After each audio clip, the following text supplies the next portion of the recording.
Hey everyone, welcome back to the Fantasy Pros Football Podcast. We're doing a full first round NFL mock draft on today's show, and we've got a loaded crew today with myself, Mike Tagliere, and two guests, Jody Smith, analyst for FantasyPros.com, and Eliot Christ of 4for4 Football. Jody, Eliot, thanks for coming on the show, and Eliot, congrats on the new position. Thank you very much, man. I'm really excited about it. I got a couple pieces I'm already working on, and there's going to be a ton of content flowing after the draft, so I'm really excited. Thank you. Awesome. Jody, how's it going down in Texas, man?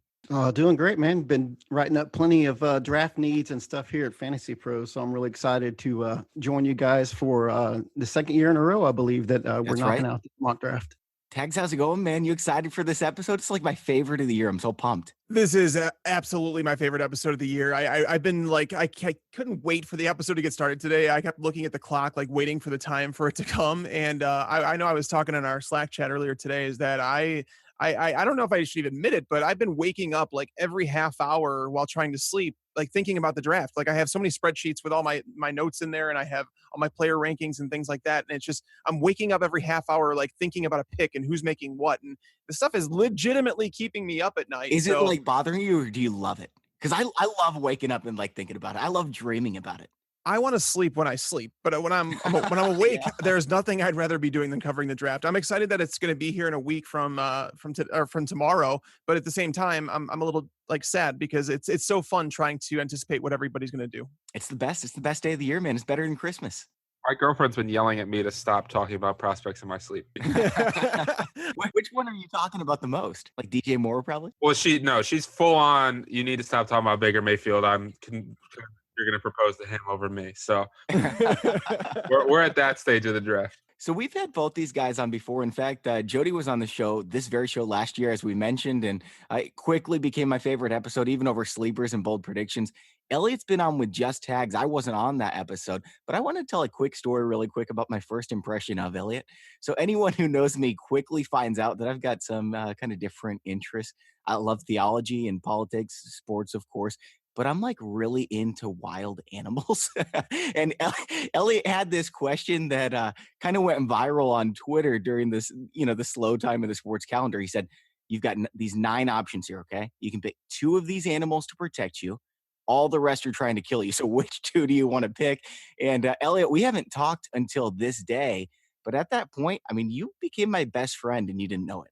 I honestly think that might be the thing I'm most proud of ever tweeting. I brought the office of the place I was working at the time, and we did not do any work, about 80 of us, for all 8 hours of the day. We just had endless debates, and I can't tell you how much I learned about eagles and rats and everything. I mean, I must have studied African rats for like 2 hours that day trying to decide if that was a good pick. So we can legitimately be best friends and talk about for that 8 hours as soon as the show's over, if you'd like. Yeah, sounds good. I know Tags is sitting here like, jumping out of the seat of his pants, like, dude, talk some football. And he's right. Let's talk some football. But Eliot, you and I are going to have some fantasy animal showdown podcast someday.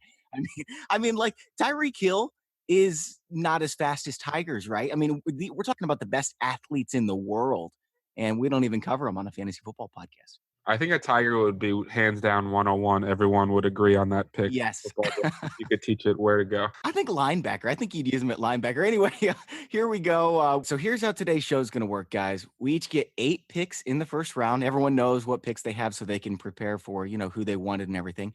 We're acting as the GMs for these teams. We're not picking who we think the GMs are going to pick. We're picking the players that we would pick if we were the GMs. And there are going to be some trades during the draft.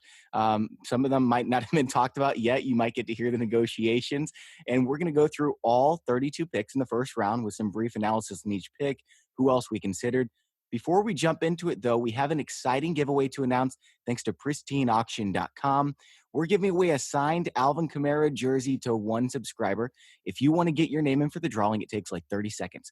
Pull up our podcast on iTunes, subscribe, leave us a rating and review, then take a screenshot and send it to us at contest@fantasypros.com. You can go to fantasypros.com/contest for more details while you're at it. Please check out Pristine Auction and see what they have for you. You're definitely going to find something great. They've got hundreds of daily auctions ending nightly with tons of stuff in your cave. Pristine Auction guarantees authenticity and it's affordable. check out some of the recent sales and see. You're going to find out that it's a lot more affordable than you thought to get like a Le'Veon Bell signed helmet like I saw earlier today. It's quick, free to bid. You only pay when you win. Go to pristineauction.com. That's PRISTINE auction.com. And please let them know Fantasy Pros sent you. That way they'll continue to do these giveaways for our listeners.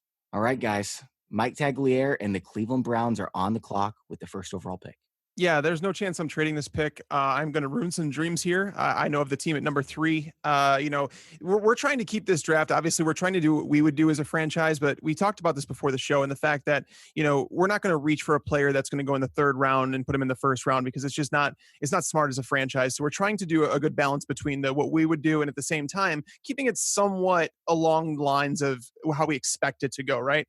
But the number 1 overall pick should go to the best player, and the best player is often the quarterback in terms of, what a team needs and the importance of the position. So I'm taking who is the best player in this draft, and that is Baker Mayfield out of Oklahoma with the number 1 pick. Eliot, you are probably heartbroken right now. And if Jody would have accepted my trade, I tried to trade up ferociously with the Patriots, if you can believe it. From they've got 2 first-round picks this year, trade their first next year, and their 2 seconds this year to move all the way up to 1.2. And it was a decent offer, but Jody wants the quarterback. I wanted Baker Mayfield. I would have been mad. Eliot, how do you feel? I would like to announce that the Jets general manager is going to fight the Browns general manager. As long as this only happens on the actual mock draft, I can live with it. But Mike, I agree with your logic. Baker Mayfield's the best quarterback. You take the best quarterback first overall. So he's the most accurate quarterback, the most productive quarterback. The only real complaints about him are his size, and that's much ado about nothing. So I love the pick, though I'm very jealous I don't get to say with the 3rd pick the Jets draft Baker Mayfield. I love his mentality too. I mean, you hear the guy talk, and he is mature beyond his age. He's going to be a star in the league. I really believe that. Yeah, no, he's that's the thing is I've written a scouting profile on him and talked about him in grave detail and the fact that why he's the number 1 pick. And yeah, the whole height thing. And I said it in that article. I said that if you hear someone compare him to Johnny Manziel, you can feel free to never have a football conversation with that person ever again. Yep, love it. All right, Jody, you were on the clock with the Giants. Were you planning on taking Mayfield, or who are you going with here? I would have been perfectly happy to take Mayfield. I think this is a situation where all of us here on Fantasy Twitter have all kind of been in agreement where we all liked Mayfield probably the most, and don't forget his fiery disposition. And I think that is something that would work out really well for a team. But, with the Giants on the clock, I really did consider, very intriguing trade. But I'm trying to, like Tag said, I'm trying to balance what I would do with a little bit of reality. And when you get a new general manager like the Giants have, that generally a new regime means a new quarterback. And with Eli Manning having the worst year that he's had since he was a quarterback, since he was a rookie, the Giants, they've got to look ahead. They've got to think about the new general manager, the new regime, and turn the clock. While it would have been intriguing to move down, I'm going to go ahead and take Sam Darnold here as my quarterback. I would have been happy, like I said, to take Mayfield. But I think Darnold sitting behind Eli for the final year, the Giants can get out from that contract at the end of this season, after the 2018 season. I think 1 year of him sitting will do just fine. And, like I said, you've got to start at quarterback. You're not going anywhere, as the Browns have proven year after year without a quarterback. So I think Darnold's the pick here. It's a good fit. It's a good fit with the Giants. Tags, do you think that he's the number 2 quarterback in the draft behind Mayfield? Yeah, I've kind of gone back and forth with Darnold and Josh Rosen. I feel like Darnold has a higher ceiling. I feel Rosen is the more pro-ready quarterback. So I feel like it just depends on the team and what they want. If they're going to let a quarterback sit for a year, which the Giants seem like they're set on doing, I think Darnold is the better pick for them. Josh Rosen, he reminds me a lot of Matt Ryan. So, when you're looking for a franchise quarterback that may have somewhat of a limited ceiling, I think that Rosen's the pick if you want that, if you're a team that's built to win now.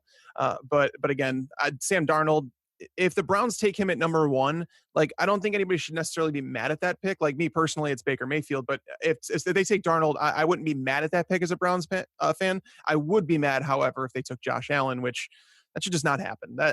It shouldn't happen. That's I'll leave it at that. Yeah, we'll talk about Josh Allen a little bit later. Eliot, I want to ask you, okay? So the Giants may take a quarterback here, but I've also been hearing a lot about Barkley going to the Giants. I don't think that makes any sense. Where do you think they're actually going to go here? It's funny because McShay today came out and said that he hears it's the It's Barkley. And then another report, I forget who it was from. I should have notated who it was from, but said that he's heard basically that the Giants are just blowing smoke for people and they're basically locked in on a quarterback. So, both people are sure as rain that they're right about this report. And I think we kind of don't know. And the other report that was interesting was that there's a potential 3-team trade, right? That the Bills trade up from 12 to 5 to trade up to 2 because the Giants don't want to go further than 5 or 6, so they can still get Chubb or Barkley. So if the Giants are going to trade down, I think that makes a lot of sense. I don't think you can stay put at 2 and take Barkley. If you were going to trade down to 5 or 6 and pick up all those other assets, you could take a running back. That's my personal opinion. I think Yeah. you should stay at 2 and take Darnold, Rosen, or Mayfield. And by all accounts, Darnold is the Giants guy. So, I think that's a great pick by Jody. Darnold's my quarterback 3. He's also my 3rd overall player. I mean, my top 3 overall players are quarterbacks. I really like Darnold's potential. I think he's kind of Blake Bortles meets Aaron Rodgers. Now that sounds like a spectrum comparison, but it's basically a lot of amazing. But there's also mechanical issues. Locked on first read, makes some poor decisions with the football. But his good is so good. He's very athletic. He makes amazing throws on the run. I really like Darnold. Here's my theory about what they're doing with Barkley. And, it's smokescreen season, so you have to consider these things. I think this one's pretty obvious, right? I don't think the Browns are going to fall for it. If they leak out that they want Barkley and the Browns want Barkley at 4, then maybe the Browns will take Barkley at 1 and the Giants can have Darnold. That's who they want. Everyone knows they want Darnold, though. It's not happening. The Browns are taking him. I also think sometimes that these reports are by agents or by one guy and guys and networks because it's great for stories and smoke screens. I mean, listen, the Browns probably don't get included in this, and quite frankly, neither do the Jets. But we often assume that these teams are a little bit dumber than they are. I mean, there are a lot of really smart guys. Now, they might not necessarily be analytical guys, but the people in charge of this do understand the draft process and have a really good feel who these top teams are going after. Now, the smoke may be for the fans, or it may be like low-level people leaking stuff out. But I think at this point, the Browns, the Giants, and the Jets are all pretty confident in who they're going to get in this position and what trade scenarios are going to be there on draft day. All right, so Elliot, you've got pick number 3 with the Jets. I'm assuming you're going Rosen here? Yeah, I'm going to go the Rosen one, or whatever you want to call him. I don't really have any issues with his personality. The fact that he's a human being doesn't really bother me. I think he's the most accurate quarterback after Baker Mayfield in the draft. He's incredibly accurate over the middle of the field. He's got some injury concerns. He needs to get a little bit better under pressure.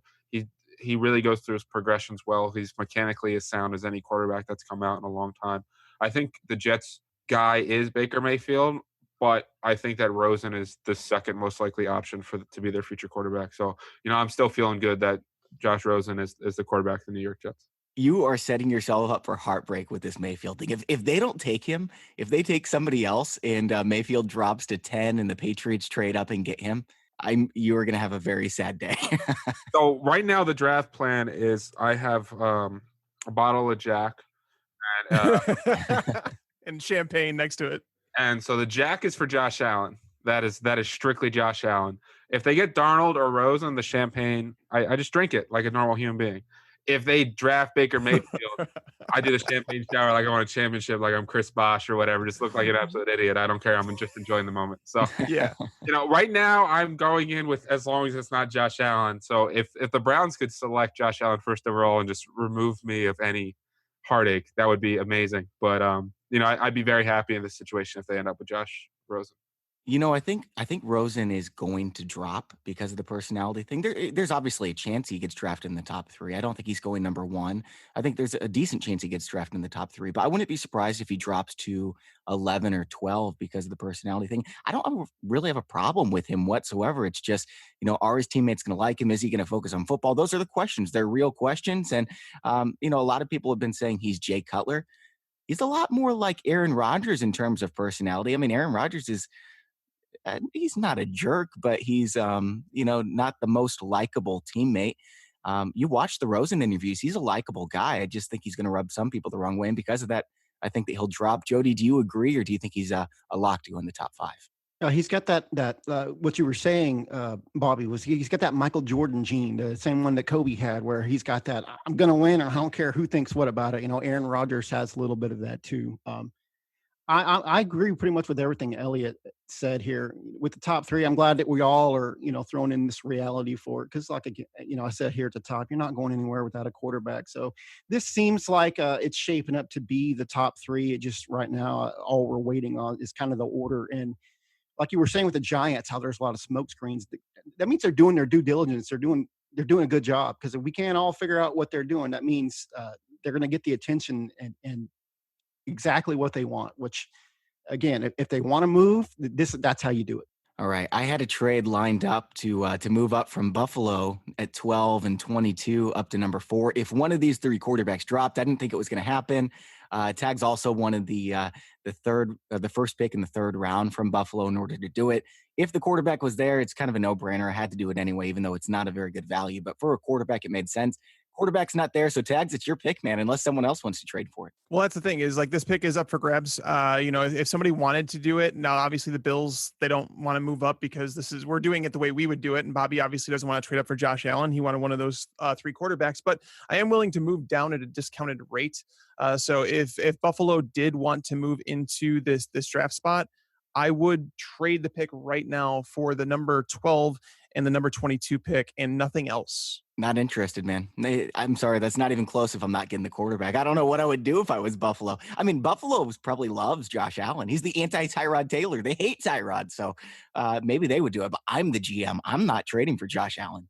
Yeah. Well, and to be fair, so, since we're talking about, some of the rumors we're hearing and things like that, in my actually final mock draft, I'm going to be including trades in it. And that's going to be supposed to come out Monday. I don't know. I might push that it comes out earlier just because I've been working on it the last few days, like nonstop.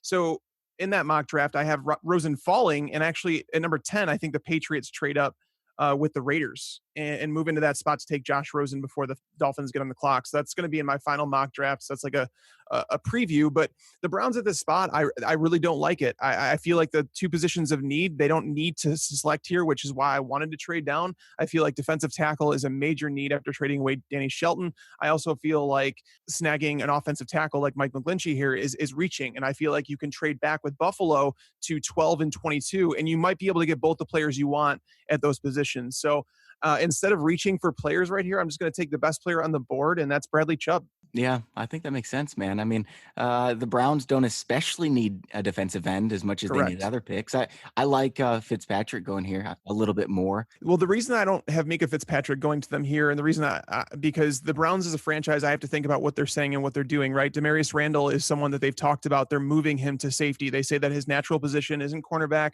and they want to play him at free safety, which means they're going to move Jabril Peppers back to strong safety where he should be.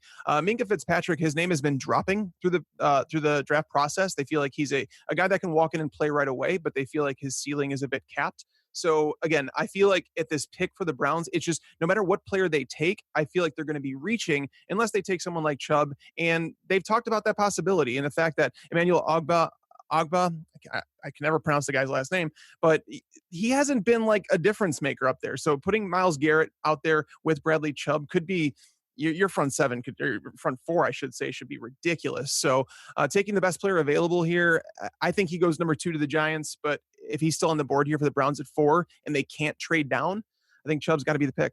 I think the perfect fit for them is getting via defensive tackle. I don't think he's going to go 4, but if they could drop to 10 or 11 and get him, that would be awesome. Elliot, what do you think, man? Is Bradley Chubb even an option for the Browns in real life? Yeah, I think he is. I think that, you can never have enough pass rushers. And I mean, Chubb's not my number 1 pass rusher, but he's going to be the number 1 pass rusher on the board. I still have Chubb as a top 10 prospect.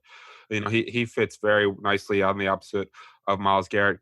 And, I think that this is the ideal scenario for the Cleveland Browns. They get their guy at 1. Obviously, they're going to get their guy regardless. And at 4, 2 quarterbacks go, which means that there's only one of the top quarterbacks left in terms of maximizing trade value. And now none of us want to trade up for Josh Allen, but some team really might. And then if they do keep the pick, they get the top overall position player that they desire. So they get the top quarterback and the top position player. And I think that that's kind of a dream start for a team.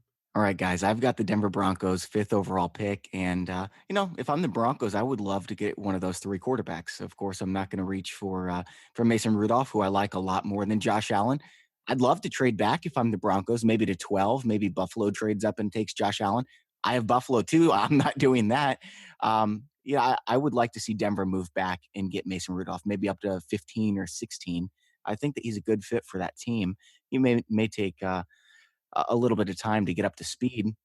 He's not really pro ready, but I think he's a good fit for what Denver does. I think John Elway will like him. With that said, does anyone want to trade up for pick 5?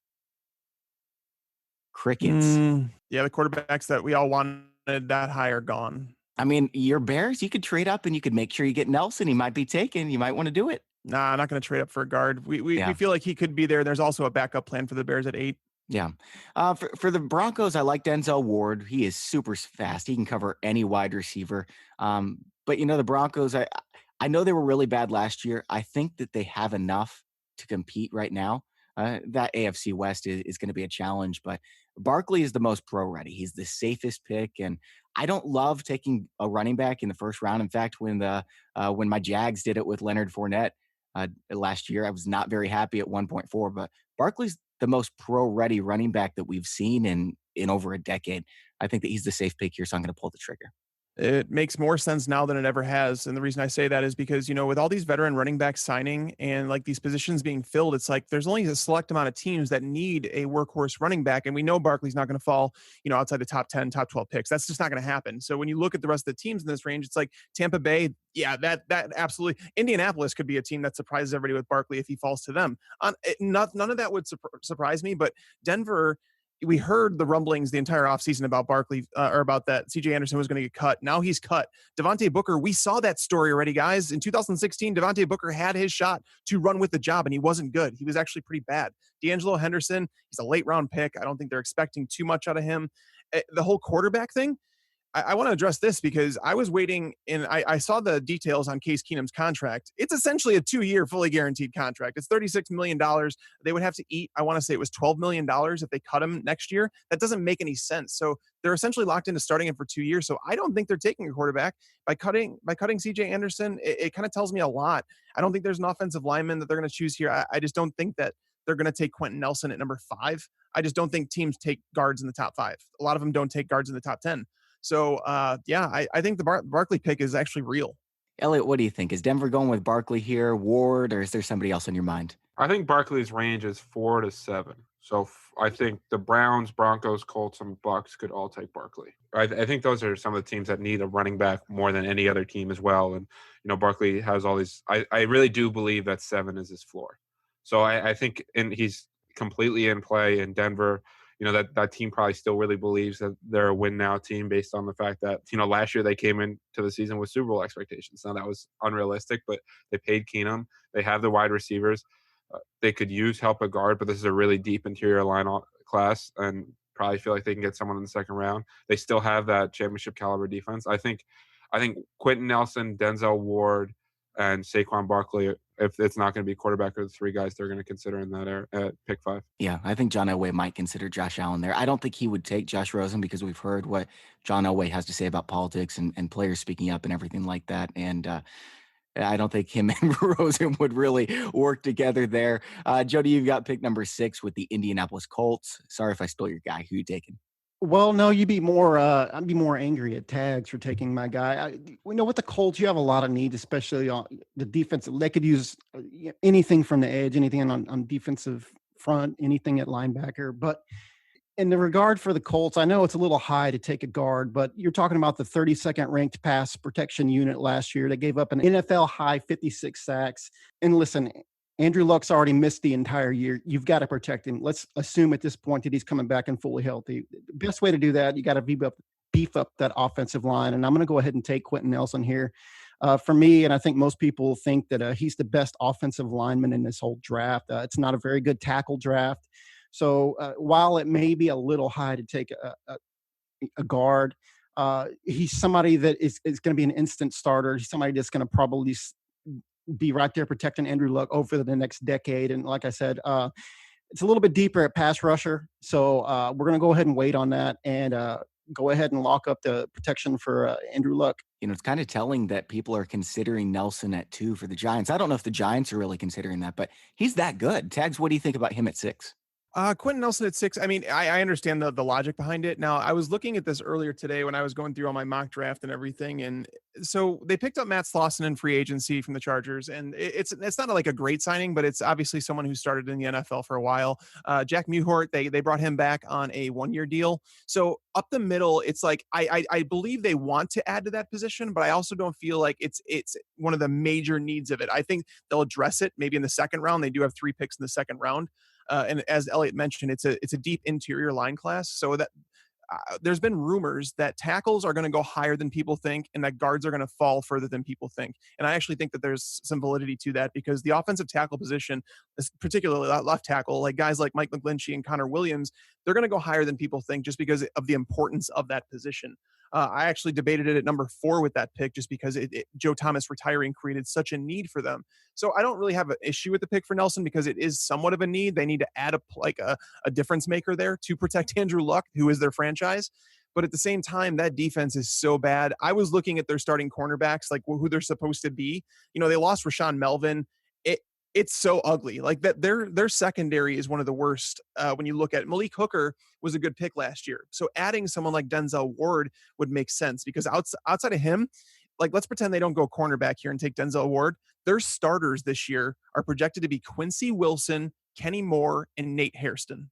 Crickets, right? Yeah, that's absolutely horrible, man. That's what I'm saying. If you add Denzel Ward to Malik Hooker, at least you have a good foundation to build around in that defense. And it might be a little early to reach for a linebacker for them, but I actually wouldn't fault them for taking a linebacker either. I definitely would. That is way too early for the linebackers in this class.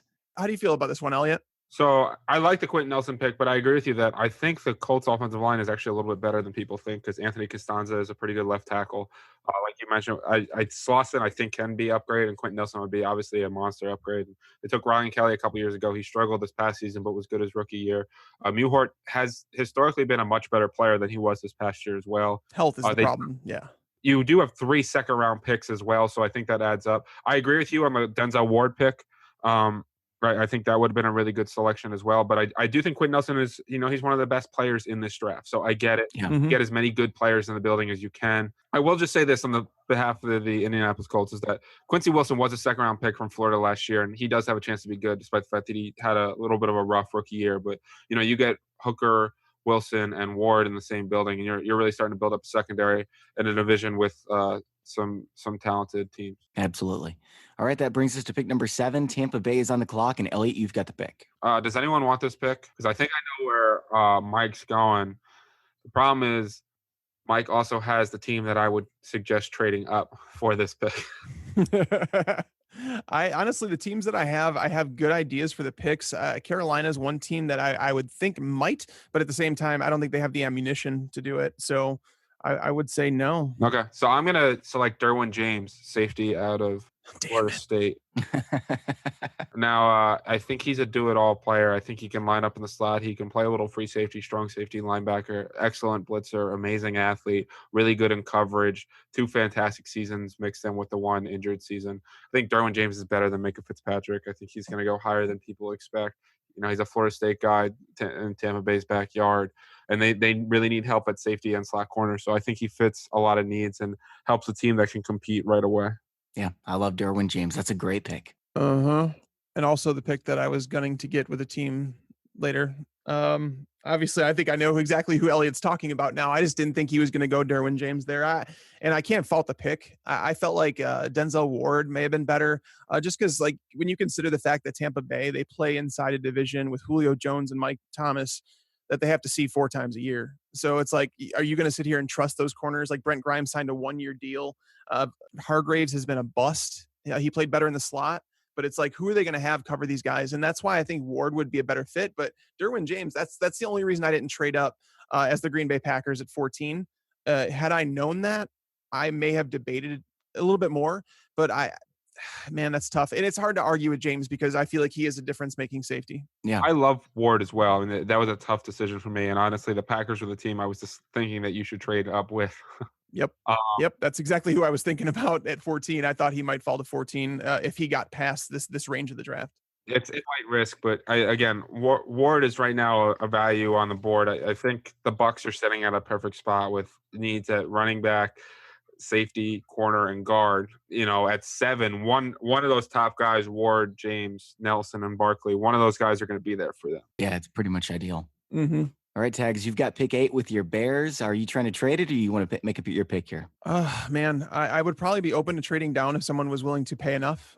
Just because, I know someone would value Denzel Ward a lot right here, and it's not to say that the Bears shouldn't, and that's who they may go with here. Because when you think about the division they play in, we talk about this. You have to be prepared to beat your division. If you want to win the division, you have to beat the opponents. And when you're playing Aaron Rodgers, Kirk Cousins, and Matthew Stafford for 6 matchups a year, good luck, right? So you need a really good secondary. Obviously, Kyle Fuller, bringing him back, matching that transition tag that they had on him. They did bring back Prince Kamara. Yesterday, they had Bryce Callahan sign his restricted free agent tender. So they do have the 3 positions locked up, but at the same time, I think we saw with Jacksonville last year, they had Jalen Ramsey. That didn't stop them from going out and getting AJ Boye in free agency. So we heard about the Bears talking about that they were interested in Malcolm Butler, but the price was just way too high. So I do think that if Denzel Ward falls here, I think he's the pick. So that's probably where I'm going to go. I really wanted, I expected to take either Quentin Nelson or a linebacker here. I think that Roquan Smith should definitely be in the conversation. But at the same time, Denzel Ward with the quarterbacks that are in the division, I think you have to go there. So Denzel Ward fell far enough where I'll take him. That's a steal at 8, man. I want to ask you about Roquan Smith, though. Are you worried about his medical red flags? Not really. I heard someone mentioned that to me, and I looked into it a little bit more, and it just seems like it's just someone making some stuff up. Maybe someone's hoping that he falls in the draft. The guy has just been on the field his entire career. He's never shown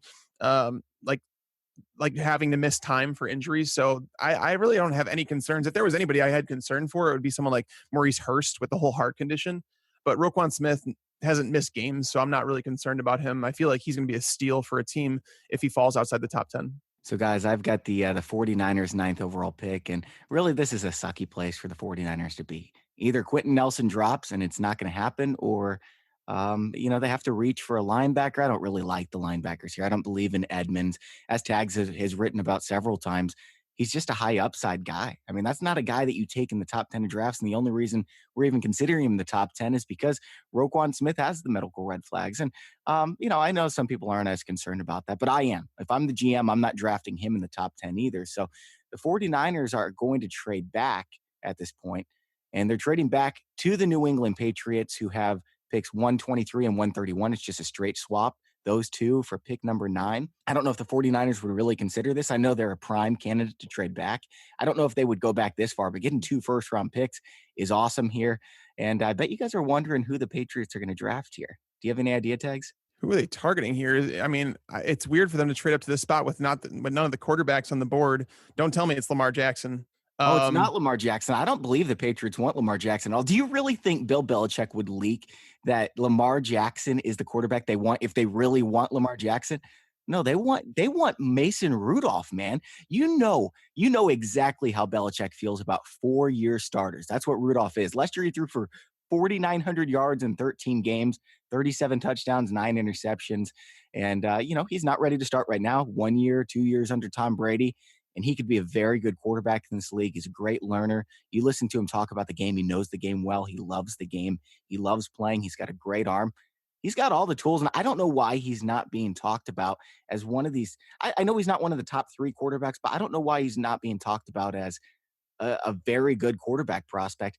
I think Belichick's in love with him. And if it's not Mayfield that he likes, I think it's Rudolph. I like Rudolph too. So I'm moving up. I'm getting him before, this run of quarterbacks goes. Miami, Buffalo, Arizona, Baltimore Chargers. They're all trying to move up to 9 or 10 to get one of these guys. The Patriots are going to jump him. Wow. I don't know if they need to move up to get him, to be honest with you. I think they might be able to get him at the 23 pick. But if they feel like that they're going to miss out on him, I guess I could see it. I really believe that if Josh Rosen falls, that the Patriots make a trade up to this range, to the 9-10 range, to take Josh Rosen. But Rudolph, I don't have an issue with him as a prospect. I think he's a fine, I don't want to say a project because he's not a project, but he reminds me of like a mix between Ben Roethlisberger and Kirk Cousins, where I don't necessarily love him, but at the same time, I feel like he could and should be a first round pick.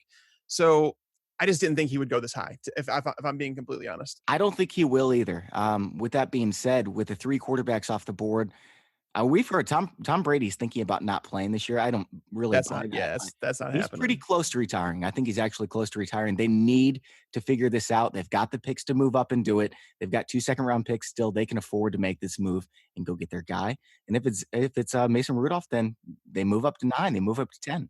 How do you feel about this move, Jody? I think this would set the Twitter world on fire to see, first off, to see the Patriots all of a sudden get on the board and move up. Everybody's going to be really highly anticipating it. And then if the talk came up, you would think, are they going to take Josh Allen here? But Mason Rudolph, I mean, again, he needs a little bit of time to develop. So that's a perfect situation for him to sit and learn behind the best. If you're going to learn, that's the best way to do it. I agree with you, Tags. I thought Mason Rudolph is somebody who would have lasted longer, but as we've learned many, many times from in football, if he's your guy, if you're high on a quarterback, don't miss your opportunity to get him. Don't assume he's going to fall or that nobody else is on board with him. So if that's your guy, go up and grab him. Elliot, is this too crazy for you, man? I'm a big Mason Rudolph guy. I think he reminds me of Tony Romo. I think he's really good in the pocket.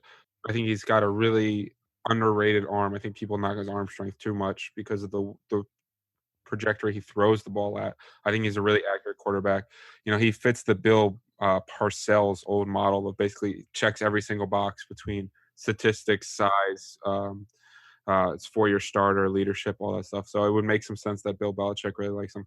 I'd be very surprised if he goes top 10, but I really expect him to go first round. And, as we've learned, things get crazy with quarterbacks and things get crazy on draft day. So I'd be very surprised if this happens, but it's not the craziest thing you could have done. All right, Jody, you've got pick number 10 with the Oakland Raiders. Where are you going here? Jody, would you like to trade back to 15? No, I'm going to sit right here and take Roquan Smith. You got to get some help outside of Khalil Mack at that linebacking core. I would have considered Vita Vea here, defensive line for the Raiders too. They got needs all over their defense, but the linebacking core in Oakland, they signed Tahir Whitehead, but I'm not sure that any of these guys can actually really help get out there, help rush the passer, and also at the same time help in pass coverage. So I'm going to go ahead and feel I'm not all that concerned at all about the medical red flags for Smith. It's not consistent there. Could be a lot of just innuendos. Teams hoping that they can get him to slide down. A top linebacker on my board, so that's a top need for the Raiders. So I'm going to go ahead and fill it. Yeah, this is a very obvious need. Yeah, no, for sure. And that's the thing is, like, a lot of people have wondered why they haven't re-signed Navarro Bowman. He's still sitting out there as a free agent. And I think it's because they're planning on addressing the position in the draft. Like, there's a lot of linebackers, especially at this 10 range, even if they trade back into, that, I don't know, 17 to 23 range, I feel like that would be an area where they can get a linebacker that they would want. But Roquan Smith here at number 10, like I said, I debated him at number 8 with the Bears. All right, we are moving on to pick number 11, and that goes to Elliot with the Miami Dolphins. I'm going to trade back from 11 to 15. Arizona's going to give up a first and second round pick, which is a really high price tag, but they want to secure their guy, and they're going to take Lamar Jackson, quarterback from Louisville. I do think Lamar Jackson goes top 15. Lamar Jackson's my quarterback 4 in the draft. I think he certainly has accuracy issues.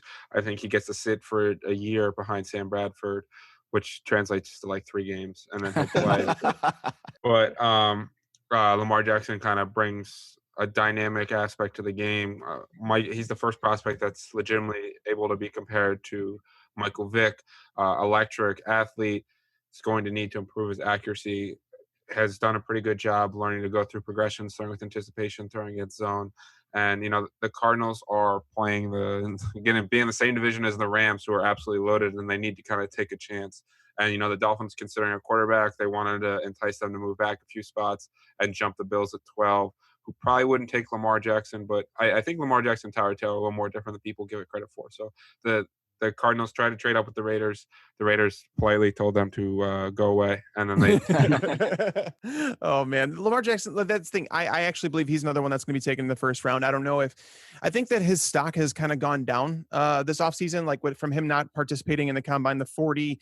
Some teams viewing him as a wide receiver, which is just odd. I'm not one of those people. I feel like Lamar Jackson is someone who can bring a lot, a different dimension to an offense. And I feel like putting him in the backfield with David Johnson is really, I would entertain the idea. But the reason that I don't think that he goes to the Cardinals, even at 15, if he falls there, is because when you look at the coach, like they need to make Lamar Jackson work. I think you need an offensive coordinator who's willing to think outside the box. And I don't think that they have that in Arizona right now. So that's my only concern with putting him to Arizona. They also, Sam Bradford's contract is another contract that was really a head scratcher, like how much they paid him in guaranteed money for the 2 years, which kind of tells me that they may not be drafting a quarterback and maybe, preparing their offensive line for drafting a quarterback next year, because I feel like it's a franchise that is rebuilding right now. It's a weird scenario. And it's not to say that I think Lamar Jackson could go this high. It's just, I don't know if he would go to the Cardinals. Now, Elliot, you've got the Dolphins as well. Did the Dolphins consider taking Lamar Jackson here? When you look at the roster, the Dolphins should consider taking every player. It's funny when you guys asked me to do this, I was like, man, I just hope they don't give me the Dolphins. This is the one team I legitimately have no idea where they're going to go, because they've been active with quarterbacks, and they have Ryan Tannehill, who's been average his NFL career. They paid a slot receivers a whole bunch of money. They have Devontae Parker, their number one receiver, and Kenny Stills in their number two, which isn't terrific. They have Cordero Tankersley as their number one corner, so they could certainly look corner. They got rid of all their veterans. McMillan is their returning linebacker with Kiki Alonso, but Alonso hasn't been good. Like TJ McDonald's not a great safety. Along the offensive line, Tunzel has been a bit of a disappointment. They had Josh Sitton. They don't have a tight end. Like, this team has so many holes that, in general, I think the fact that I was able to pick up a second-round pick and only move back a couple spots, I'm still going to probably get one of the guys that I was targeting and add ammunition for a team that needs a whole lot of it. And I think the Dolphins, I don't buy them taking a quarterback this year, because I think that they're the favorite to have the first overall pick next year with Shea Patterson sitting there. I think that's what they're gearing up for. I mean, they cut like half their roster. They have nobody left. And this is just a good old tank job. Yeah, it's ugly. It's really ugly. And, I have two guys that I'm fairly confident are going to be there, assuming that you guys don't ruin that for me. So we'll see how that goes. I've got pick number 12, and my fans are going to be really mad at me for not taking Josh Allen. But you know what? The Bills have quite a few needs. Obviously, a lot of them on offense more than defense, but they need a cornerback too. And if Minkah Fitzpatrick drops to 12, they're pulling the trigger. The Bills? Yeah. The Bills have like one of the best safety duos in the league. Fitzpatrick can play cornerback too, man. Well, right. And that's obviously a need for them after this offseason. But yeah, Micah Hyde and Jordan Poyer were like legitimately, they may have been like the best safety combo in the NFL last year. Yeah. That's why, for me, Fitzpatrick is falling further and further down boards, and I can definitely see him falling past this point. But people tend to say that Alabama players go higher than most people project them to. So that's always a possibility too. So it's hard to pass on a player of this talent. But also, what are the Bills going to do at quarterback now? Because I mean, they traded up to this pick with the anticipation. Oh my God, hold on. They traded up to this pick with the anticipation that they were going to move into the top 5. And being that they didn't move into the top 5, and now all of a sudden the top 5 quarterbacks are gone, they're off the board. Where do they go? I mean, like, is this an area where it's like they must go Josh Allen? Like, if they can't trade into the top 5, and I mean, I think they actually like Josh Allen. I think that they're trying to trade into the top 5 to make sure they get him in real life. But what do you do? So, Bobby, you're the GM of the Bills right now. What are you planning to do at quarterback? Try McCarron. Maybe you've got lightning in a bottle. I don't think so. But you know what? I'm not going to waste my assets to go get someone that I want to take in the first 2 rounds. Yeah. I mean, if the Bills, that's the thing, is if the Bills really felt that way, then why not move back? This is my issue with what the Jets did before the draft, is my issue with what the Bills did. The Bills, again, they're still trying to trade up. I understand they have to get this pick in order to make it more enticing to teams. But like a team like the Jets, like, I don't know why you trade before the draft comes, because you have no idea who's going to be on the board, especially at a pick like this. Like, you don't trade up to number 12 from number 21 or 22, like to take a player that you didn't even know was going to be there. So that's it. The whole thing for me with the Bills is weird. I think that there's no chance that they don't trade into the top 10. Like, I think that they do somewhere, somehow, and possibly in the top 5. Yeah, I mean, I tried to trade up to pick number 4, but you wanted like the moon. I wasn't doing that. I offered the number 4 for 2 first-round picks. I was like, I'm lowering my cost, because I felt like at this number 12 pick, I could have gotten Vita Vea here at 12. Yeah, and that's who I debated at number 4 for them. And then obviously we'll get further into the draft, but yeah, the Bills. I think the Bills GM blundered this one. This is the We'll problem. see. Do it with the way you would do it, because we all know at pick 12, Josh Allen's off the board by now. Yeah. Listen, Bobby, I think you're being responsible as a general manager. Not I'm going to get fired, though, because the fans are going to call for my head. Yeah, I do not think that the Buffalo Bills general manager is going to be responsible. Everything they've done is to gear up to go get their guy. And he failed on draft day. I'm telling you, the GM, this is a GM blunder. I think the GM's getting fired. That's fine. Fire me. I've got 7 other GM jobs. All right, Jody, pick 13. You've got the Washington Redskins.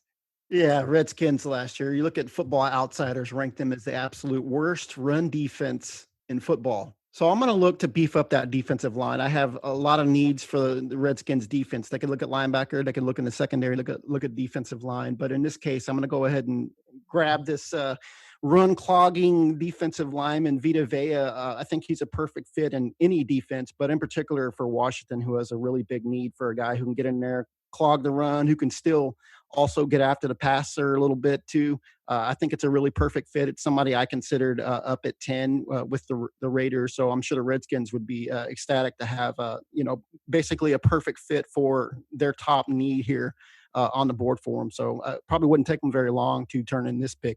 Jody, I'm looking at your 4 picks right now, and everything is falling into place for you, man. You got Darnold at number 2. The Giants would love that.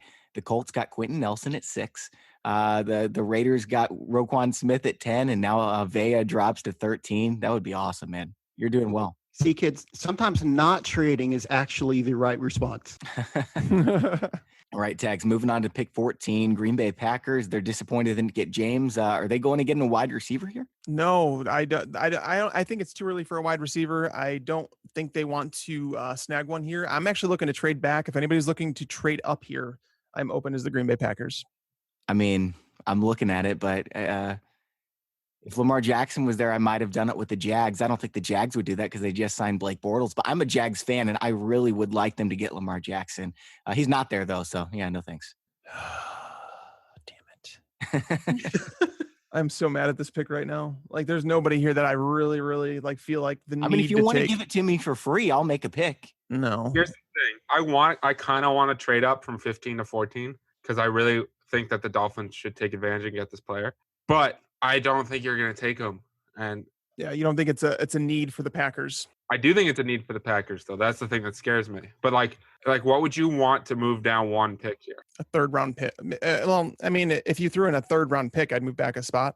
That's steep. You know what? I'm going to accept that because I got the 2nd round pick earlier. And I basically traded up from the 3rd to the 2nd to move down 3 spots to take the guy I was going to take at 111. That's pretty cool. Yeah, I like that. All right. This is really funny because you're a Jets fan and you hate the Dolphins, and you're making great moves for them. Yeah, well, here's the thing. When you don't have any players on your roster, it makes everything open. And now what I'm going to do might surprise people here, but I'm going to go ahead and take Harold Landry, the pass rusher out of Boston College. I believe that after quarterback, edge rusher is the most important position in the draft. Now, the Dolphins do have Cameron Wake, and Robert Quinn. Quinn's basically had one really good year and a couple adequate years and struggled the last couple. And Cameron Wake is 33 years old. You can kind of have some sub packages, but we talked about how Miami's probably in on the tank job. So right now, in my opinion, I have Harold Landry as my number 1 rusher, my number 1 edge rusher ahead of Bradley Chubb. He's actually a top 8 player on my board. So I'm thrilled with this value for the Dolphins. I was considering him at 111. I thought I could trade down and get him. The Packers could use a pass rusher. I wanted to convince them not to take him there. And I get a guy who I have as a top 8 player on my board at 14th overall while still adding a 2nd round pick to the war chest.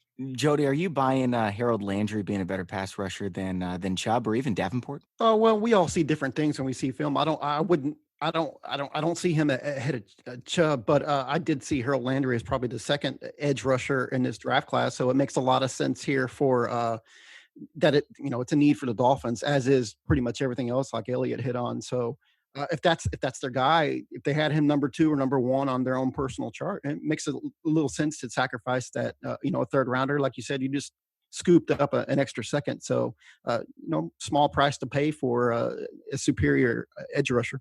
Tags, were you going to grab Harold Landry? Did he take your guy? No, he didn't take my guy. Honestly, I've been torn on this pick, and it's like the draft didn't play out as the Packers thought it would. So they're left with a decision here that it's just different than they thought it would. So buying some time to move back a spot, it actually gave some time for some clarity. Okay, so who are you taking?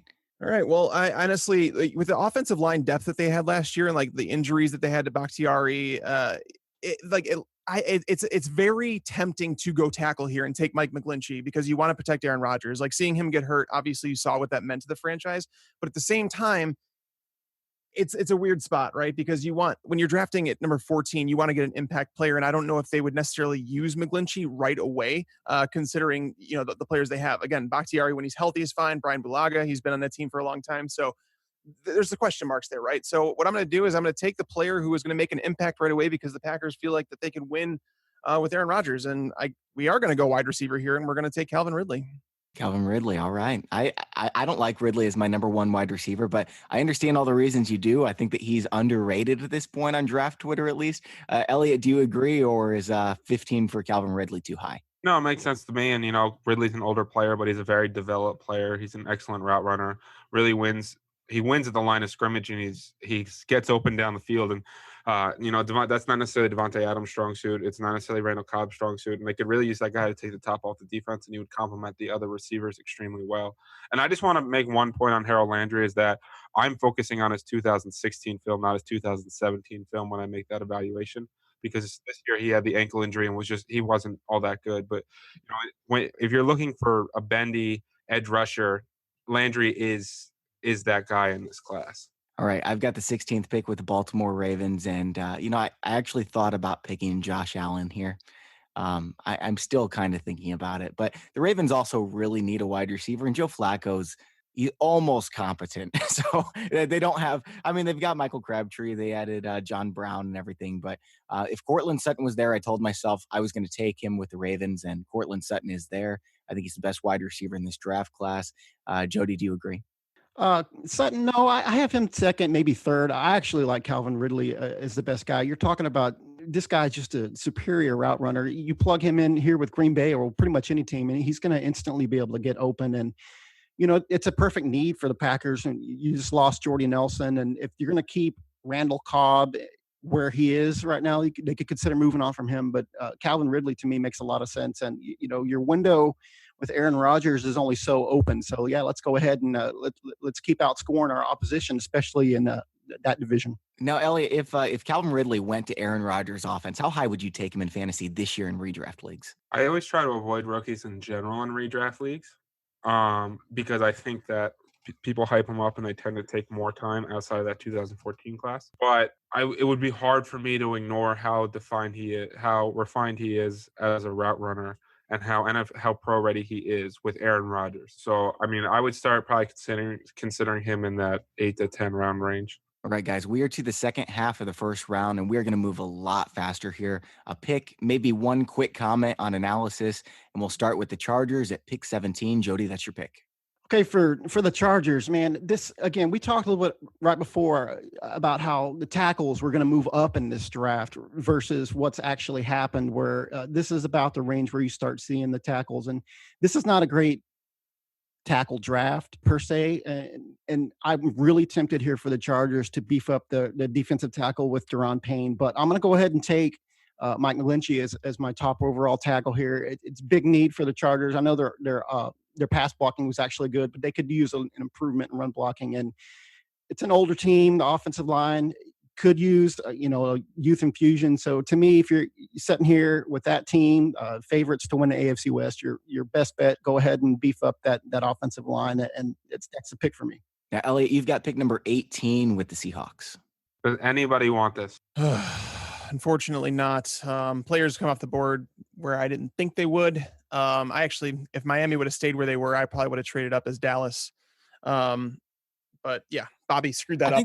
I think there's one player worth moving up for right now. Unfortunately, my teams don't need Davenport, so I'm going to hold tight. Seattle would probably be very mad if McGlinchey was taken right ahead of him. I could see the Panthers possibly trading out or a team trading out to jump the Cowboys for DJ Moore. That's the one move I could see here. The Seahawks offensive line is not great. Trying to be nice about it, and they're about to play Aaron Donald and Ndamukong Suh every year, so I think they really need to beef up that interior line. I think this is a team that is most likely to trade down in the draft because they don't have any second or third round picks and a lot of holes on this roster and are trying to rebuild. But no one's biting right now, so I'm going to take Isaiah Wynn, guard out of Georgia. I like the pick. All right, Tags, on to you. Pick 19 with the Cowboys. Are you taking DJ Moore? No, I'm not. I don't view DJ Moore as a number one, and that's what the Cowboys were looking for. That's why Cortland Sutton was the target. He was the target at 19. He's the one that we wanted, and Baltimore kind of screwed that up. So I don't even think they'd take Ridley. I don't know if they'd take Ridley at 19 because I think they're looking for the traditional number one receiver to sell tickets. I don't think DJ Moore is that guy. So for me as the Cowboys, I'm looking at a potential linebacker, an outside linebacker to replace Anthony Hitchens, or I'm looking at a defensive tackle. And so Maurice Hurst has dropped down further than he should. Daron Payne has dropped down further than he should. And those are two players that I like that I just don't. So many people from Dallas have reached out to me and told me that they don't need a defensive tackle, that Malik Collins has been great. No, he hasn't. He hasn't been very good at all, actually. So I'm going to go defensive tackle here. I feel like it's a top heavy class for the defensive tackles. And I feel like Payne and Maurice Hurst are the two best ones. So I am going to go with which one, man? I'm going to go with Hurst. I'm going to go with Maurice Hurst here. Man, your fans are going to be really mad at you. Well, I think they're going to love this pick. They might hate it now, but I think Mo Hurst is the best interior defensive lineman in the draft. Him, Vea, and Payne are all, I feel like they're all difference makers. I like them three. Outside of them, it's like a very hit or miss thing where like Tim Settle, and then you get into Taven Bryan and all those guys. But yeah, but I definitely, the top three are the ones that are like, I feel like they're can't miss. I feel like Payne's going to make everyone better around him. I feel like he made the Alabama defense like better. Like him as a player, like he was so much better than I think people give him credit for. Hurst is obviously a great player, and Vea is just like, he's a Lodi Nada reincarnated, like maybe with a better motor. So yeah, I that's what I'm saying is just, I don't think that Dallas misses this opportunity to take a difference maker at 19. All right, Jody, on to you with pick 20, Detroit Lions. Yeah, I'm pretty happy to see Tags go with Hurst there because I'll take Daron Payne here for the Lions. They actually have more of a need, I think, for an outside pass rusher. But with Payne, I think he's underrated in that regard. And he's an elite run defender. And it's something that this defensive line's been missing since they moved on from Ndamukong Suh. So I would be very surprised for the Lions here to see Daron Payne still on the board because I've seen some analysts that actually have him as a top 10, top 12 overall prospect. So I'm going to go ahead and snag him here and find a way to make him fit into that defensive line. It's a great need for the Lions. Like I said, I'm just very surprised he's still on the board, but definitely take it. Yeah, all three of those defensive tackles gone in the first 20 picks. I think that's probably the way that it's going to go, but that's kind of odd for most seasons. Can be. It just so happens that the teams that need him, like Washington, if Vea's on the board, I'm pretty much sure that they're locked onto him. Like, I think that should be a lock. I also think that the Chargers should have taken Daron Payne. I think Daron Payne would fit in awesome. Corey Legit. Then you have Joey Bosa and Melvin Ingram. Like that front would be ridiculous. And their defense it's so good where it's like the offensive line played good enough. But that's a pick that I've been rooting for is I think Daron Payne to the Chargers would be so good. All right, on to pick number 21. Eliot, you've got it with the Cincinnati Bengals. Are you going offensive line here? That's what I'm leaning towards. I assume no one wants to trade up for this pick. I'm going to go Will Hernandez, guard out of UTEP. I think this team needs a lot up front. I think they can get a center in the next round, which they really need. And Will Hernandez is just an absolute beast on the interior. I definitely like Hernandez. Some people have started talking about Frank Ragnow going to them at in the first round here. And I actually like Ragnow, and I think he was like undervalued throughout the entire draft process. He's been in my number one center, but I also feel like center is not like a very coveted position. And I think that there's a possibility he falls to them in the second round. But I actually like the pick of Will Hernandez. They need to rebeef up that interior line. Trading for Cordy Glenn obviously helped. I was curious though, what made you go with Will Hernandez over someone like Connor Williams? I think Williams is better, can play tackle or guard. I think Hernandez would probably be a better pure guard in terms of a nasty kind of mauler. Honestly, I was trying to trade down a few picks and look at Ragnow or James Daniels. But I tried to take the best offensive lineman on my board.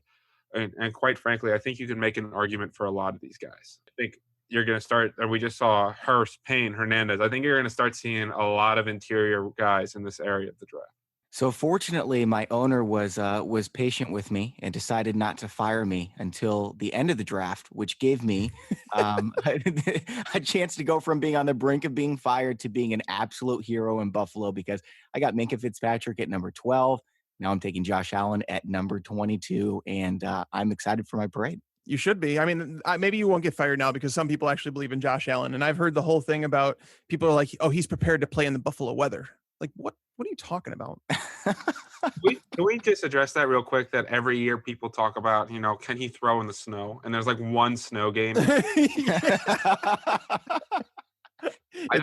don't understand why we focus on these things that are so minute, but then his accuracy we just throw out the window. And the funniest part of all this is that Jordan Palmer goes on Rich Eisen's show and tries to make excuses for his accuracy, which could not make less sense, where he talks about he's got his verbiage down. That has nothing to do with accuracy. You're completely skipping the point. But then he goes, it's cold in Wyoming, and it makes it harder to catch his hard throw. But then they want to see him go to Buffalo. Then the argument is, well, he can throw in cold weather. Like, everything kind of collapses in on itself. But you know what, Bobby? You didn't get fired yet. You'll get fired in a little bit when they see Josh Allen play. But right now, you're a hero.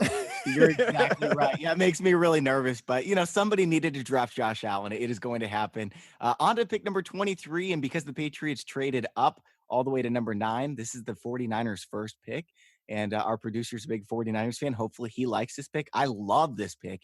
Jimmy G needs a number 1. I know he's got Pierre Garçon, who fits great in Shanahan's offense. He's getting old, and Marquise Goodwin came on last year, but DJ Moore is still there. And if they could get him at number 23, oh man, the 49ers with Jimmy G and DJ Moore, that would be so fun. I joked about this like literally a month ago, saying that DJ Moore hype train is going to get out of control, and all of a sudden Twitter's going to have him going into the first round. And here we are. And people are like convinced that he's going to go in the middle of the first round. I'm not one of those that's convinced. I actually think that he could fall into the second round, and people are going to be like, oh, you're going to get a steal with this guy. Because I don't feel like he's the number 1. Like, I don't feel like he's in a group of wide receivers that you can go in a lot of different directions. I feel like James Washington has a different skill set. Michael Gallup does. Christian Kirk's a slot receiver. DJ Moore's kind of like a do-it-all guy, but he's not the guy. Like, and that's the thing is, like, you talked about number 1. That's the reason I passed on him with Dallas, by the way, because I just don't feel like he's a number 1 that can carry that and be like a face of the franchise. And it's not that this is a bad pick. I'm not saying that, but I'm just saying that's why I passed on him at 19. They said the same thing about Antonio Brown. Just going to leave it there. In the 6th round. But can I make one point about DJ Moore that I think is hilarious? Is that so many people hate Jarvis Landry, right? Because they say a lot of his production is manufactured underneath. And then those same people love DJ Moore because of his Yeah. And then you watch DJ Moore and everything is, or not everything, but a majority of it is manufactured underneath throws. Yeah, he's excellent over the middle of the field. He's not afraid to go across the middle of the field. And I think he could be an underneath possession type receiver. He's got speed, obviously, that we saw at the combine, but track speed, one thing, but whatever. I don't think he's the guy. Tags is you're just sour because you have the Panthers next and you wanted DJ Moore. You're not going to admit it, but you really wanted him. I did not, actually. I wrote an article earlier this week and saying, what's the ideal draft? Like, what should teams do? And as much as I'm against drafting running backs, really high in the draft, I think the Panthers have to attack what they do best. And the Christian McCaffrey last year, and you're like, oh, they're not going to use a running back, and they're not going to take a running back in the first round again.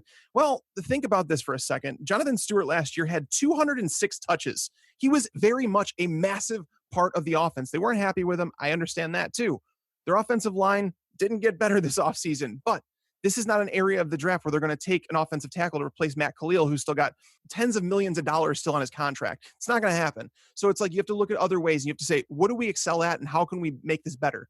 Think about Darius Geis in the backfield with Cam Newton, with Christian McCaffrey. It's just why not, let's just go with a position that helps us, further enhance what we do well. And I think that that's what they do. And because of that, Darius Geis, he's someone that he's pretty much, people are saying, is a lock to go in the first round. And if the Panthers don't take him, I don't see another team in this round that should. Yeah, unless the Giants do trade back. If the Giants traded back, I wouldn't be surprised if they get him. I think they're probably going to get him in the second, though. Yeah, Darius Geis, like that's if they're attacking, what they do well and adding to that, I like Geis. If they were to go with another need, I think that cornerback would be a position that they'd look at, like a Mike Hughes or a Josh Jackson in this area. Now, Jody, you've got pick number 25 with the Titans. Really, the only question is which linebacker are you taking? We're going to take Tremayne Edmonds. This is a guy that, a lot of people with the freakish athleticism and the unreal upside, this guy, a lot of times you see him going here in the top 10. So you're the Titans sitting down here at 25 and a guy like that falls on the board and just happens to fill your perfect need. Again, it seems like everything for my GMs is falling right into place exactly where you need it to. So it wouldn't take me very long to turn in this pick. If he fell to number 25, that would be amazing. This is probably the biggest fall besides Josh Allen in this draft. And, I was sitting there at 29 with the Jags and, they moved Miles Jack to inside linebacker and they need an outside linebacker now. And I was thinking if Edmonds drops, how beautiful would that be? And then I saw the Tennessee was picking and I knew what was coming. I tried to trade up with the Panthers there, but Tags ran that pick to the card to the podium too quickly for me to get up. Damn, I wish I would have known because I think I could have gotten Geis later because I don't think any of these teams remaining in the first round outside of, some people have mentioned the Eagles. I don't think that's the case, but Edmonds, yeah, here's the deal. I left him out of my draft of my ideal picks. Did I? I can't remember. But someone argued he wasn't in your first round. Yeah, someone argued with me about it, and I said, so Tremayne Edmonds to me is a project player. He's not a player that is guaranteed production. You're not guaranteed anything with Tremayne Edmonds like you are with Roquan Smith, where Edmonds is a high upside prospect. It's like what we've seen Ryan Pace do with the Bears, Leonard Floyd, taking Kevin White, these high ceiling players. They're never guaranteed to pan out. So a pick in the top 10 for teams that are linebacker needy, like the Bears, like the 49ers. I think the 49ers are able to take the patience with him because they don't necessarily need to move fast under the new ownership there. They have they're basically locked in. Kyle Shanahan, John Lynch, those guys are going to be there. So I could see them taking a risk like that. But a player like Edmonds, he's a combine darling. I think he lacks instincts. He's got length. He's got speed that you can't teach. He's young. He's 19 years old. I get all that. I really do. And I understand why someone wants to take him in the first round. But when I'm drafting in the first round, especially in the top 15 picks, you better get someone who can come in and contribute right now. And I'm not sure that Tremayne Edmonds is someone that does that. All right. On to pick number 26. Eliot, you've got it with the Falcons. Well, as the Falcons GM here, I have a pretty good feeling that 27 is going to take the guy that I don't take. So I really don't want to mess this one up and have to regret it for the next 10 years. So I'm going to go Dallas Goedert, tight end out of South Dakota State. Beautiful. He's my favorite too. I think he's a great blocker. He's a really good receiver. I think he's going to work the seam really well, middle of the field. He can be a red zone threat, and we've seen the Falcons kind of struggle in the red zone. They've needed a tight end. I'm not a big Austin Hooper guy. The top three interior rushers are off the board here in terms of the other major position needs. So I understand that leaves a good tight end for the Saints, but I trying to pick which one that I have higher on my board. Tags, are you going with the tight end for the Saints here? I absolutely am. The Saints in free agency, they attacked it, man. And they went out and they got Patrick Robinson, they got Demario Davis, they got Kurt Coleman. They addressed a lot of the needs that they had that I literally had them down for the draft. And I was like, wow, they're able to go for it because they don't have a second round pick. So they need to take, this is again, this small window with Drew Brees. They have 2 years left and they need to go for it. Mike Gesicki is still on the board. Mike Gesicki is ridiculous. A guy who is 6'5", 41.5-inch vertical, 34 1/8-inch arms, 10 1/4-inch hands. He's bigger, he's bigger than Drew Brees needs, but it's the target that Drew Brees hasn't had since Jimmy Graham. And you saw this, Sean Payton utilize those mismatches. So when you have Michael Thomas, Cameron Meredith, Mike Gesicki, Alvin Kamara, Mark Ingram on the field, what do you do? You're leaving Mike Gesicki covered one-on-one on the perimeter. Good luck. I like Hurst better. I like Hurst better than Gesicki. Sorry, man. 100 years old. Yeah, he is 100 years old. But the Saints, Drew Brees is 100 years old too. If they're going to win, he's a lot more polished than Gesicki. I think he's a project. Hayden Hurst is more pro ready than any other tight end in this draft class. Yeah. I actually agree with you there. But at the same time, he's not a prototypical tight end. He's not the guy that you throw it up to. And that's what we're looking for to utilize those one-on-one mismatches. And I think Gesicki does that better. Scary potential as a red zone threat, which is something that was kind of missing for the Saints last year. You saw Drew Brees' touchdown numbers dip a little bit, and Michael Thomas hasn't been really, really good in that area. So that's why you saw so much activity from the running back. So I love it. Hey, Eliot, you've got pick number 28. Will you trade pick 128 to the 49ers for 131 and a fourth-round pick? No. Because I think I know who you're coming up to get, and I think you're coming to get my guy. And a fourth-round pick's not enough for me to miss out on this guy. What about a third-round pick? Well, you know what? A third-round pick to move up 3 spots in the first round at the end of it. Nice. It makes a lot of sense. But you know what? I think the Steelers are all in on this season. And I'm actually going to stay here because I think there's a big need and there's one player I feel really comfortable taking here. Oh, you're making me so nervous. Who is it? Because I think you should have taken Tremayne Edmonds at 23, and so I think I'm going to take Leighton Vander Esch, linebacker. Okay, that's not my guy. Good. I only have to worry about the Vikings because I've got the Jags, and I know who they're picking. So I don't know. Maybe my guy will drop to the 49ers at 31. But Vander Esch, he's awesome, man. Yeah, I'm a huge fan of him. Athletic freak. He's actually athletically, if you look at mock draftable, the guy he compares most to is TJ Watt. Now, obviously, they played different positions. Vander Esch is a guy, if you watch his film at the beginning of the year, wasn't as great. The more the season went on, the better he got. I think he could be really good. The Ryan Shazier story is pretty sad. Hopefully, he gets an NFL career again. But, if you're the Steelers, you can't really count on that. That up the middle defense really needs a lot of help, both in their zone coverage and run defense. And I think that the Steelers desperately need a linebacker, and I wanted to get the one that I felt best about. Now, Tags, we had a trade agreed upon depending on what happens in the draft where Dallas would move up to 129. Now, you got your defensive tackle. Do you want to come up and get a linebacker, or should I just make the pick? This is one that I totally forgot about because we talked about that. You know what? Yeah, I'll trade up with Dallas. I'll trade up with Dallas. So here's the trade. Pick number 29, Jacksonville trades back to Dallas. Pick number 50 also picks up pick number 81 in the third round, and Dallas's 2019 number 3. All right. They are going to go with Rashaan Evans out of Alabama with this pick. The Cowboys, they need to add to the linebacker core. It's been an area where obviously losing Hitchens was a big deal, but they always have to worry about the health of Sean Lee. So it's like getting a linebacker who's a little versatile, and Rashaan Evans, I don't see an issue with it. So that's who I'm going with here as another impact player. I thought about taking Evans here with the Jags. Colton Miller's still there. They could use offensive tackle help. I could get Jair Alexander at cornerback. Even Josh Jackson is still there. I thought about them, but if I move back a bunch, one of these guys or one of the top players at their position, maybe Connor Williams will be there. I just wanted to collect pick because the Jags, they do have a couple needs. I know that they were, Blake Bortles not blowing it away from going to the Super Bowl, but I still think that they have 3-4 needs, and if they can fill those in the first 2-3 rounds, then they're Super Bowl contenders again. All right, so Minnesota, Jody, this is your last pick. Where are you going? Don't steal my guy. Well, I'm really considering going cornerback here because the Vikings already have 2 outstanding cornerbacks. But what's even better than 2 outstanding quarterbacks is when you can throw a really good one in the slot as well. But I'm going to go ahead and go with the offensive line, and I'm going to take Colton Miller here to help protect my new quarterback and Kirk Cousins. Offensive line to me is actually the top need for the Vikings. I had cornerback as a second, maybe third need, but I'm going to go ahead and fill the top need. It's the only other tackle that I think most people are kind of considering here as a potential first-round pick. So, it makes sense for the Vikings to go ahead and scoop up, a big need. And, again, very thin offensive tackle draft. So, you don't want to end up getting waiting on that position in this particular draft. Yep, and you're protecting Kirk Cousins when you do it. And I think that's a good move. And I'm glad you didn't take my guy. I've got the 49ers here. They got DJ Moore earlier. They're looking at a pass rusher at pick 9. Now, since I traded back from pick 9, I didn't go for it. But some people have them taking Marcus Davenport all the way up at 9. I think that's a reach. Maybe Tremayne Edmonds.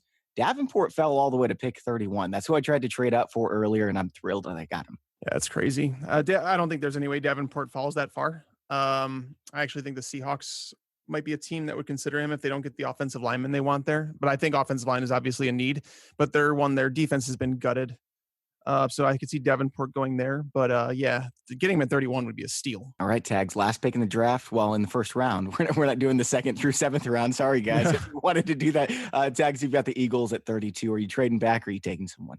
No, I'm going to take someone here. I actually I was going to try and do a trade up with the Rams, but I was struggling to find equity to trade up because they traded away a lot of draft picks for some stuff. So they didn't have it. But the Eagles here are going to go with Josh Jackson, cornerback out of Iowa. People have told me that the Eagles don't need cornerbacks. Well, the Eagles just won the Super Bowl. Let's be clear about that. So they don't have very many holes as a team. They need a linebacker, but the linebackers that are on the board are not worthy of going here. Cornerback, Ronald Darby, you have him, right? Jalen Mills, I think, started showing his true colors towards the end of the year. And he's not a guy that you want to use if you don't have to, right? Sidney Jones, yes, they drafted him last year. Yes, he's coming off a major injury. So you don't know what you have there. You just had a player cut from your roster that you traded for. there's a lot of questions here. I don't think they have enough depth, and I think adding Josh Jackson here to play opposite Ronald Darby works. And then you could have Jalen Mills and Sidney Jones compete for the nickel cornerback slot. So I think Josh Jackson makes a lot of sense here. Man, if he fell to 32, that would be a great pick for the Eagles, and the rich get richer.